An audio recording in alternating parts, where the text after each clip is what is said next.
Hi, yeah, Richard Smith here from Money Trainers. Welcome to 2022 when everything changes, or does it?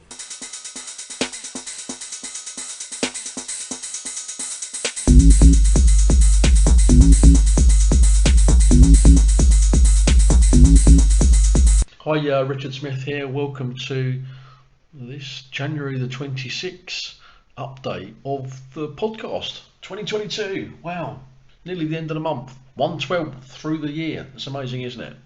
So today I want to talk about this whole thing about taking more action, and there is always a need to take more action. But we weigh, we look at the options, we mull over what we should do next, we worry about getting things just right before we can move forward. And when we think it's perfect, when we think it'll all be received really well by the marketplace, then we execute it. You know what's coming next? The fear of being seen as stupid, the fear of failing, the marketplace fear means we don't ever act. We never truly test the market with any of our ideas, with the value that we add to everything we do, to our customers, to our friends. We hold back. We're constantly holding back. And these people out there, they need you. They need me. They need our services. And they never see what it is we do, never get to use or try our offer, what it is we do, simply because of our failure to actually execute, to actually put that idea out there, to actually start to bring all of our greatness to the marketplace. We stop, we worry, we don't actually do the things we should be doing to bring it all to fruition, to get it all out there, to get that story told or sold, as the case may be. And then the idea goes off the boil. That voice in your head stops you. It's won. It's held you back. No matter how it could have been, no matter how good it actually was, nothing actually happens. You, and me included, because I suffer with this as well, hold ourselves back. Part of this is fear, not knowing what may happen, fear of failing, fear of you being a laughing stock in front of family, in front of friends, in front of work colleagues. And the other part is the story that we tell ourselves, that we're not worthy, that we are useless, that inner voice that insists that we'll never amount to anything, we'll always be a loser, we'll never have good ideas. And these two things stop you in your tracks. They prevent you from making something the world needs, from making something that will solve the problems. Neither of them are real, neither of them make any sense. You and I know that our ideas may or may not work. The market decides. If they're valuable, then it decides to buy. Others decide on the value of your offer based on merit. And you and I, and that inner voice, decides that the market has already decided that it won't be well received, that it won't be a success. We decide, not the market, not the people out there, not the users. And nothing that you say or do will have an impact on the lives of others. You decide based on nothing, on something that has been decided in your own head because of something you were told many years ago that may or may not be true. Don't let it. That's all I've got to say on that. Don't let it. Go do. Put it out there. Let the market decide.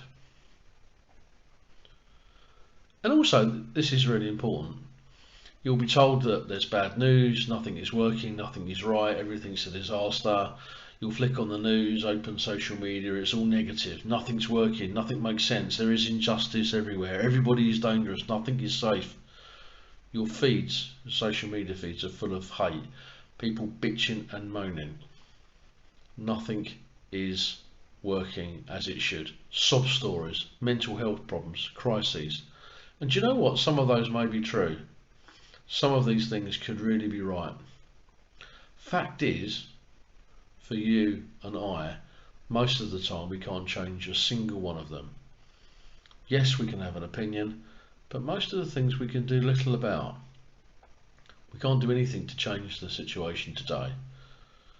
And actually knowing each one of these things reminds you of what's really happening. Yes, it's a hard life, things are difficult, nothing is working, everything is broken. So just take a deep breath when that thought comes up, when that bit of news appears. Ask yourself, is that true? Is everything broken? Or are there just a few things that are no longer working as we'd expect them to? As I suspect, once you really test this, the reality is somewhat different. So here we are in 2022, and it has to be the greatest time to be alive. We have access to healthcare, health information, we have the ability to travel, to learn about things online, to work for and with whoever we want, to be all we want to be. You can find out about everything, you can buy everything you need from your own home and have it delivered very quickly. It's brought to your door. We don't have to go chasing for it. And just think about that for a moment. 100 years ago, people were dying of the flu with no access to hospitals, with doctors highly skilled as they are now. Just 100 years ago, in our grandparents' lifetime kind of thing. Or we drive cars wherever we want for the price of fuel and a bit of insurance. Everything really is truly amazing. Yeah, sure, some things need changing. Some things need to be altered and adapted. Our political systems need some fiddling with. Our social care systems need some fiddling with. There's all sorts of stuff that we need to do. But actually, when we look at the bigger picture, when we start to look at the global situation, if I was you, I'd start not watching the news, not buying newspapers. Get rid of some negative friends and start to focus on what's really important, which is getting your story, your ideas and your products out into the marketplace. And with those, we can actually start to change some lives.